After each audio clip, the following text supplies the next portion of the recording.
On the 8th of November 2019, President Uhuru Kenyatta assented to the Kenya Data Protection Act.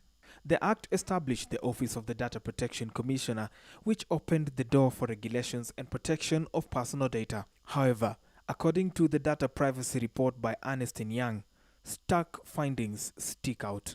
We wanted to find out if organizations ideally inform their data subjects of their rights at the point of collecting their personal data, because this is ideally a very, very key and important requirement. So 69% actually responded yes, and 31% responded no. And also, just to look at how consent is granted, is this consent explicitly obtained from the data subjects? The response was 69% actually in the affirmative said yes, they explicitly normally seek this consent, outrightly mentioning the purpose of the data collection, and 31% responded no. The report also revealed that millennials and Generation Z are more likely to take time to understand how a company uses their data compared to Generation X and the baby boomers. Younger generations also share their data more easily.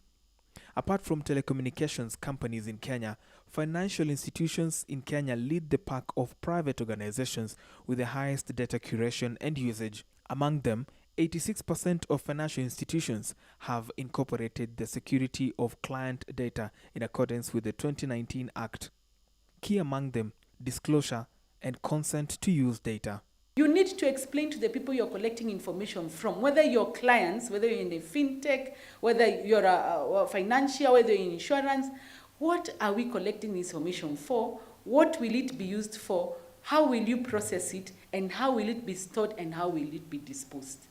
So think consent, think privacy statements in your company. Think about how you will have in place privacy statement. And here is the catch. Data is the new gold, or as some will call it, the new oil. 59% of companies have transferred your data to other third parties for commercial purposes, raising fundamental questions around data security. The report goes on to show that 47% of the data given out is on your financial data and your identity. And 53% of corporates participating in the survey admitted that they didn't need your consent to share it out. And here's why they share it out with other companies. One is for analytics, card processing, financial transactions, SMS alerts, and investigations into any fraudulent activity you may be involved in, among other reasons. Perhaps this is the reason social media was awash recently with complaints of people registered in political parties without their wish. And it seems even electoral data isn't safe after all, as it emerged recently that the Independent Electorals and Boundaries Commission data was in the hands of hackers.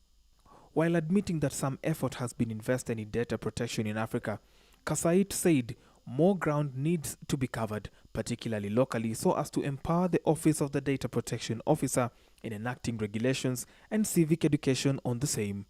Currently, 66% of countries globally have functioning legislations on data protection. 10% are debating on the same in their respective legislative houses, while 19% have none. In Africa, 52% of countries have legislations on the same. 13% have none, while 17% are in the process of having legislations out. Brian George Ochieng, Ochieng News, Nairobi.